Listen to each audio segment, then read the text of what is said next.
India's largest digital media network SumanTV తో చేతులు కలపండి. ఫ్రాంచైజ్ ద్వారా లోకల్ మీడియా పార్ట్నర్ అవ్వండి.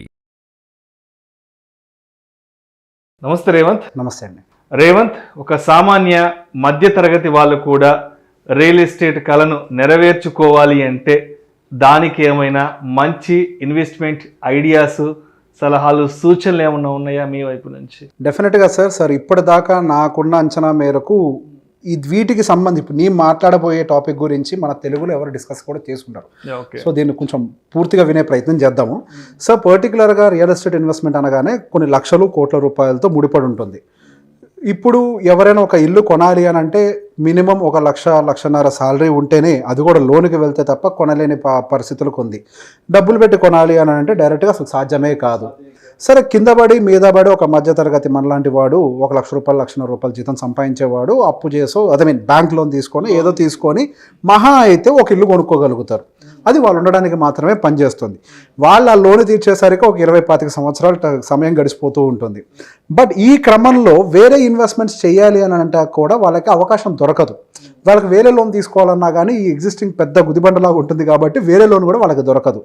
సో మనం దీనికోసం ఏంటి అని అంటే మన చిన్న డబ్బులతోటి, చిన్న పెట్టుబడులతోటి ఈ రియల్ ఎస్టేట్లో కూడా ఎలా మనం ఇన్వెస్ట్ చేయొచ్చు, వాటి నుంచి మనం రెంటల్ ఇన్కమ్ కూడా ఎలా జనరేట్ చేయొచ్చు, మనం ₹1,00,00,000 పెట్టి కూడా చేయలేని కొన్ని పనులని ఒక 5,00,000-6 లక్షల రూపాయల పెట్టుబడితోటి ఎలా చేయొచ్చు అనే దాని గురించి డిస్కస్ చేద్దాం. సార్, సహజంగా ఒక ప్రాపర్టీని ఓన్ చేయడం అని అంటే మొత్తం డబ్బులు కట్టేసి ఒక్కళ్ళే ఓన్ చేయడం అనేది అందరికీ తెలిసిందే. సో దీన్ని కొంచెం డైవర్సిఫై చేసి ఈజీ చేయడం కోసం అని చెప్పేసి ఆల్రెడీ గవర్నమెంట్ రీట్స్ని ఒకటి తీసుకొచ్చింది. రియల్ ఎస్టేట్ ఇన్వెస్ట్మెంట్ ట్రస్ట్ అని చెప్పి ఒకటి తీసుకొచ్చింది. రీట్స్ ఎలా వర్క్ చేస్తుంది, ఈ పెద్ద కంపెనీస్ ఏవైతే ఉంటాయో వాళ్ళ కమర్షియల్ ప్రాపర్టీస్ మొత్తాన్ని కూడా ఒక ట్రస్ట్ కింద ఫామ్ చేసి దాని షేర్స్ కింద డివైడ్ చేసి ఓపెన్ ప్లాట్ఫామ్లో మనకి రీట్స్ని అమ్ముతూ ఉంటుంది. సో వాటి మీద వచ్చేటువంటి రెంట్స్ని ఆ 5%, 6% ఎంతైతే rental yield, commercial rental yield వస్తుందో ఆ రెంటల్ ఇన్కమ్ని డివిడెండ్స్ రూపంలో వాటి యొక్క ఇన్వెస్టర్స్కి డివైడ్ చేస్తూ ఉంటుంది. సార్, సహజంగా రెంటల్ ఇన్కమ్ అనేది డెవలప్ చేసుకోవడం అనేది చాలా మందికి కూడా ఒక సామాన్యుడికి అయితే ఒక కళ. వాళ్ళు వ్యాపారం పెట్టి అందులో ఇన్కమ్ జనరేట్ చేయాలన్న దానికంటే కూడా ఒక ప్రాపర్టీ నుంచి ఒక సెక్యూర్డ్ రెంటల్ ఇన్కమ్ జనరేట్ చేయాలనే కళ చాలామంది సామాన్యులకు ఉంటుంది. కాబట్టి మనం ఒక కమర్షియల్ దాంట్లో ఇన్వెస్ట్ చేయలేం, కానీ రీచ్ అనే ఒక దాంట్లో నుంచి ఇన్వెస్ట్ చేసి కొంతవరకు రెంటల్ ఇన్కమ్ తీసుకోవచ్చు. కాకపోతే ఇక్కడ ఒక చిన్న ప్రాబ్లం ఏంటి అని అంటే రీచ్ యొక్క value over the period of time పెరగట్లే.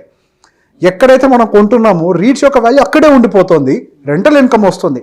సహజంగా రియల్ ఎస్టేట్లో మనం ఏం ఎక్స్పెక్ట్ చేస్తాం, రెంటల్ ఇన్కమ్తో పాటు కొంతవరకు మన ప్రాపర్టీ అప్రిషియేషన్ కూడా పెరుగుతూ ఉండాలి. దాంతోపాటుగా ఆ ప్రాపర్టీని మనం కొద్దిగా ఫీల్ అవ్వాలి ఫిజికల్గా. మనం ఒక డబ్బులు పెట్టి కొన్నామని అంటే ఎమోషనల్గా అటాచ్ అవుతూ ఉంటాం. రీట్స్లో సమస్య అంటే మీరు షేర్ కొంటారు తప్పించి డైరెక్ట్గా ప్రాపర్టీలో మీకు ఓనర్షిప్ ఉండదు. సో దీన్ని టేక్అవుట్ చేసేందుకు, దీన్ని కొద్దిగా సింప్లిఫై చేసేందుకు వచ్చిందే fractional ownership. Yes, fraction. Like ownership మొత్తంలో ఒక ఫ్రాక్షన్ని మనం కొనుక్కుంటాం, ఒక భాగాన్ని. నథింగ్ బట్ పార్ట్నర్షిప్ అనుకోండి. బిజినెస్లో మనం మొత్తం ఒకళ్ళని పెట్టుబడి పెట్టలేనప్పుడు ఒక భాగం తీసుకుంటాం కదా, అలానే ఒక ప్రాపర్టీలో మనం ఒక భాగాన్ని తీసుకుంటాం. ఫర్ ఎగ్జాంపుల్, మీరు ఒక హాలిడే హోము, ఈ మధ్య గెస్ట్ హౌస్ కల్చరు, వెళ్ళి అందులో రెంట్కి తీసుకొని ఉంటాము, పర్ నైట్ ₹10,000 గెస్ట్ హౌస్కి ఛార్జ్ చేయటము, ఫామ్ హౌస్ కల్చర్, ఇదంతా బాగా పెరుగుతోంది. అవుటింగ్కి వెళ్ళటము, హాలిడేస్కి వెళ్ళటము, ఈ కల్చర్ బాగా పెరుగుతోంది. ఏదో ఇప్పుడు గోవాకి వెళ్ళిన వాళ్ళు కూడా ఏదో ఒక హోటల్లో రూమ్ తీసుకునే దానికంటే కూడా ఒక హాలిడే హోమ్ తీసుకోవటము, ఇట్లాంటివి తీసుకోవడానికి ఇష్టపడుతూ ఉన్నారు. వాటికి పర్ నైట్ 7,000, 8,000, 10,000, 15,000, 25,000 దాకా కూడా రెంట్లు పే చేస్తున్నారు పర్ నైట్, ఒక 5-6 కలిసిపోయి. సో అట్లాంటి వాటిని కనుక ఫ్రాక్షనల్ ఓనర్షిప్ భాగంలో కనుక తీసుకోగలిగితే మనం వాటిని ఓన్ చేసుకోవడం చాలా ఈజీ అయిపోతుంది. సో దానికి సంబంధించి సింపుల్గా సార్, సహజంగా మనం ఒక మంచి లగ్జరీ ప్రాపర్టీ కొనాలంటే గోవా లాంటి సిటీస్లో కూడా, గోవా లాంటి ఊర్లలో కూడా చాలా ఎక్స్పెన్సివ్. ఇప్పుడు మీకు ఈ ఫొటోస్ చూస్తున్నారు కదా, సహజంగా ఇటువంటి ఒక ప్రాపర్టీని ఓన్ చేసుకోవాలి అని అంటే మనకి ఎంత కాస్ట్ అవుతుంది? కోట్ల రూపాయల ఖర్చు అవుతుంది కదా. ఇటువంటి ఒక ప్రాపర్టీ మీరు ఒక 7-8 లక్షల రూపాయలు పెట్టుబడితే వస్తుంది అంటే తీసుకుంటారా? దాన్ని ట్రై చేస్తారు. ఎందుకంటే 6-7 లక్షలు అంటే మనకి అఫోర్డబుల్. ఏదో కనీసం ఒక చిన్న పర్సనల్ లోన్ తీసుకుని ఏదో ఒకటి చేసుకున్నా తీసుకుంటారు కదా. పాసిబిలిటీ ఖర్చు పెట్టడం అదొక ప్రాపర్టీ లాగా అయితే పాసిబిలిటీ ఉంది అన్నారు. మీకు దాని మీద ఒక 7% రెంటల్ ఇన్కమ్ ఇస్తానంటే నేను ఇంకా సూపర్ అది బేసిక్గా ఈ హాలిడే హోమ్ కల్చర్ అనేది బాగా పెరిగింది. ఇప్పుడు ఏం జరిగింది అని అంటే కొన్ని రియల్ ఎస్టేట్ కంపెనీస్ ఏం చేస్తున్నాయి అని అంటే ఒక ప్రాపర్టీని, ఒక మంచి హాలిడే హోమ్స్ని ఐడెంటిఫై చేసి ఆ హాలిడే హోమ్స్ని ఫ్రాక్షన్స్ కింద డివైడ్ చేస్తున్నాయి. సో ఒక 11 మందినో 10 మందినో ఒక గ్రూప్ కింద తీసుకొచ్చి వాళ్ళ చేత ఆ ప్రాపర్టీని బై చేపించి ఎస్ ఒక ఫ్రాక్షన్ అర్థమైంది. ₹1,00,00,000 ప్రాపర్టీకి 10 మంది ఉన్నారు అనుకోండి, తలా 10 లక్షలు పెడితే మీకు వచ్చేస్తుంది. అవును, 10 లక్షలు పెట్టేస్తే.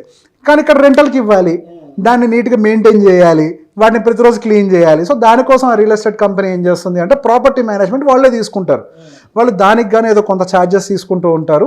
సో దాని బుకింగ్స్ పద్ధతులు చూసుకోవటము, దానికి సంబంధించినటువంటి క్లీనింగ్, మెయింటెనెన్స్ అవన్నీ కూడా వాళ్ళే మెయింటైన్ చేస్తూ ఉంటారు.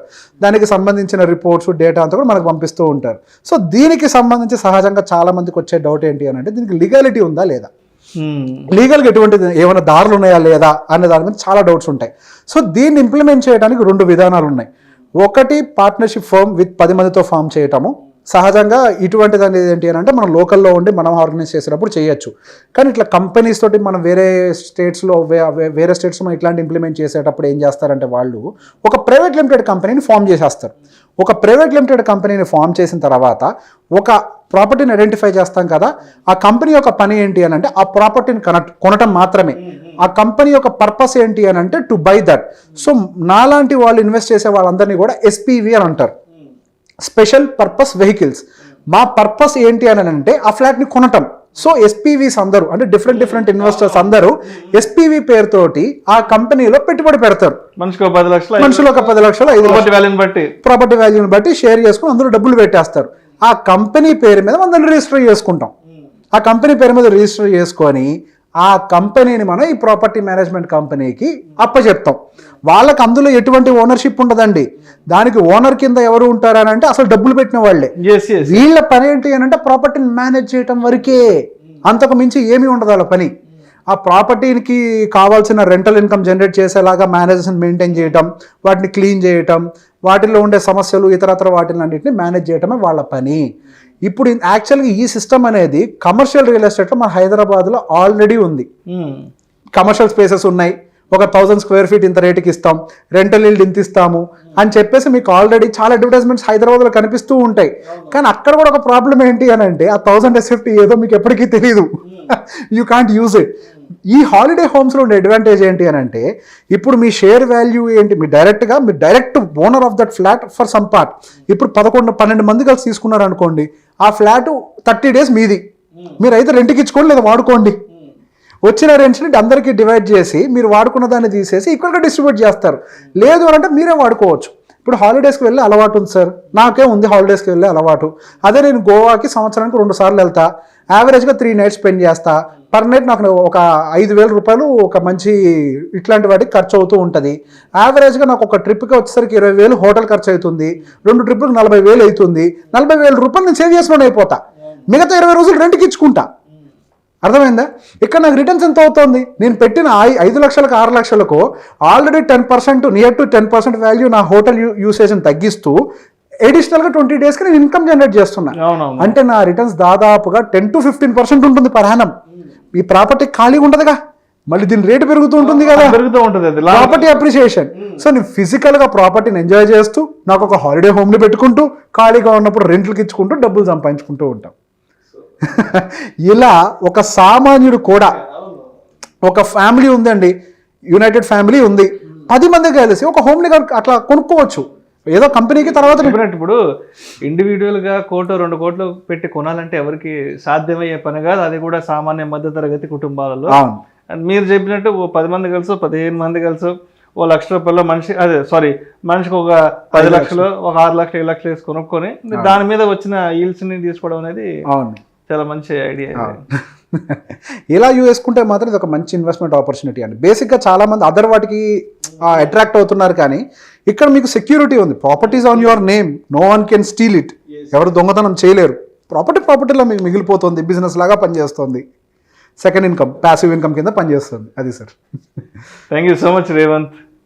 హాలిడే హోమ్స్ కదా కాన్సెప్ట్ ఇది. ఎస్, హాలిడే హోమ్స్ ద్వారా కూడా మనం మన ఇంట్లో కూర్చొని డబ్బు సంపాదించే మంచి ఇన్వెస్ట్మెంట్ ఐడియాని ఆడియన్స్కి తెలియజేశారు. Thank you so much Revanth. Thank you అండి.